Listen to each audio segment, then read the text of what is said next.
Korupsi di bidang olahraga. Prestasi Indonesia dalam bidang olahraga tidak dapat dianggap sedikit. Namun, dukungan dan apresiasi pemerintah Indonesia terhadap atlet olahraga masih dapat dikatakan sangat minim. Hal tersebut salah satunya disebabkan oleh korupsi yang mengakar dalam sektor olahraga menjadi penyebabnya. Menurut catatan Indonesia Corruption Watch atau ICW, terdapat 69 kasus korupsi di bidang olahraga dalam kurun waktu 2010 hingga semester pertama tahun 2017. Tak tanggung-tanggung, negara rugi sebesar 854 miliar rupiah dengan total nilai suap 6,6 miliar rupiah. Nah, untuk contoh kasus yang saya ambil yaitu dana hibah PON Papua.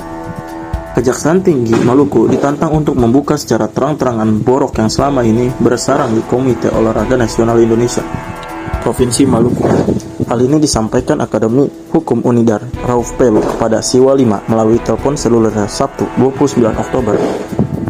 Meresponkan langkah Kejaksaan Tinggi Maluku yang sudah membidik kasus dugaan penyalahgunaan dana PON 2020, dikatakan tindakan yang dilakukan Kejati untuk mengungkapkan kejahatan teratur dengan menyalahgunakan anggaran PON sudah tepat dan patut diapresiasi oleh semua elemen masyarakat.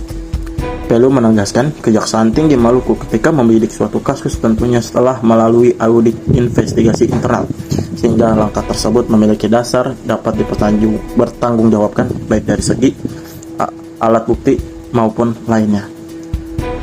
Namun, langkah tersebut harus diikuti dengan konsistensi Kejati Maluku. Artinya, sebagai lembaga penegak hukum Kejati Maluku harus konsisten dan berani membongkar perbuatan yang merugikan negara di tubuh KONI Maluku hingga tuntas.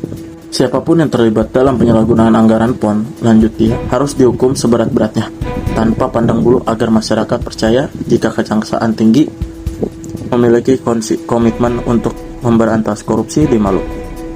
Menurut Pelu, bila Kejaksaan Tinggi tidak menangani dugaan penyalahgunaan dana PON Papua ini dengan baik, maka masyarakat akan menilai telah terjadi kong kali kong antara kejaksaan dengan oknum tertentu yang telah menikmati uang rakyat tersebut. Intinya, kita berharap Kejati benar-benar serius dan berani untuk membongkar kejahatan di KONI agar kedepannya tidak ada yang berani melakukan tindak korupsi anggaran olahraga di Maluku, ujar Pelu. Lalu dilakukan pemeriksaan. Diberitakan sebelumnya, dana hibah PON Papua yang diperuntukkan bagi KONI Maluku dibidik Kejati Maluku.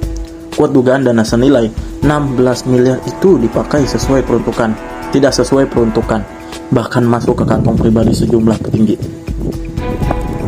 KONI Maluku serta Dinas Pemuda dan Olahraga disebut-sebut termasuk pihak yang diduga kuat ikut menyelewengkan dana itu. Dana hibah tersebut berasal dari Pemprov Maluku, diambil dari APBD tahun 2021, di mana penyalurannya hingga ke KONI sebagai induk olahraga dihandle langsung oleh Dinas Pemuda dan Olahraga. Sejatinya, jauh sebelum pelaksanaan pesta olahraga tingkat nasional itu digelar, KONI Maluku banyak mendapat sorotan baik dari atlet maupun masyarakat. Hal ini dikarenakan induk organisasi olahraga di Maluku itu disinyalir menyalahgunakan anggaran yang berasal dari APBD Maluku. Itu. Sumber Siwa 5 di Kejati Maluku menyebutkan saat ini sejumlah petinggi KONI Maluku di masa kepemimpinan Tony Pariela mulai digarap jaksa. Bahkan sumber tersebut mengaku kalau kemarin tanggal 27 Oktober siang, jaksa masih meminta keterangan dari mantan dekan fisik Unpati itu. Betul, tadi masih dimintai keterangan, ujar sumber yang meminta namanya tidak ditulis itu. Selain Parela, lanjut sumber tadi, jaksa juga memanggil Kadis Pora Sandi Wantimena. Kata sumber itu, Sandi dipanggil lantaran pendistribusian seluruh dana KONI Maluku ke PON Papua dilakukan oleh dinas yang dipimpinnya. Pak mantan Ketua Umum KONI Maluku, Tony Parela, dan Pak Kadis Pora Maluku Santiwena sudah diperiksa, ujarnya. PON Papua digelar pada 20 Oktober hingga 2 November 2020, tetapi ditunda ke tahun 2021 karena pandemi COVID-19. Di ajang ini, Maluku finish di peringkat 21 dari 34 provinsi se-Indonesia dengan total perolehan medali 5 medali emas, 4 medali perak, dan 6 medali perunggu. Pengamat olahraga Roni Samloi mengapresiasi Kejati Maluku yang berani menyentuh dana hibah KONI Maluku. Sebagai praktisi dan pengamat olahraga, saya sangat mengapresiasi sikap kejaksaan yang mau mengaudit atau mengusut dana hibah KONI Maluku.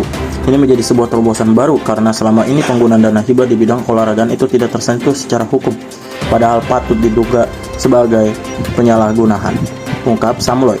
Samloi berharap apa yang menjadi atensi Korps Adayaksa untuk mengusut dana hibah ini patut diapresiasi khalayak Maluku, khususnya khalayak olahraga.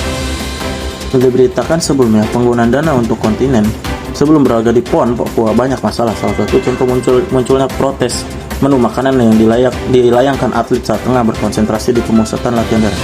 Kala itu atlet memprotes KONI Maluku lantaran kedapatan menu makanan tidak sesuai porsi atlet dan melanggar aturan tentang gizi atlet.